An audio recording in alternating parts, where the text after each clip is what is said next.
আজ ঐতিহাসিক ১৭ই রমজান বদর যুদ্ধ দিবস।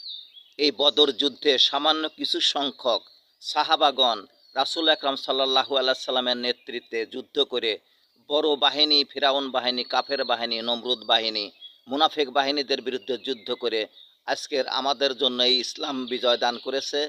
আমাদের জন্য কোরআন দিয়েছেন, আমাদের জন্য হাদিস দিয়েছেন। এর জন্য আমরা সেই সব শহীদদের জন্য মাগফিরাত কামনা করি। মহান রাব্বুল আলামিন যেন সেই সব শহীদদের উচ্চ মাকাম দান করেন জান্নাতের, এবং তাদের জীবনের সমস্ত গুনাহ-খাতা মাফ করে দিয়ে তাদেরকে জান্নাত হিসেবে কবুল করেন। তাদের ওসিলায় আমাদের জীবনের সমস্ত গুনাহ-খাতা মাফ করে দেন, আমাদেরকে মুসলমান হিসেবে কবুল করেন, আমাদের ঈমানদার হিসেবে কবুল করেন, আমাদেরকে দ্বীনের জন্য কবুল করেন, আমাদের জীবনটা যেন ইসলামের জন্য কোরবান করতে পারি। মহান রাব্বুল আলামিন যেন সেই তৌফিক দান করেন। আমিন সুম্মা আমিন।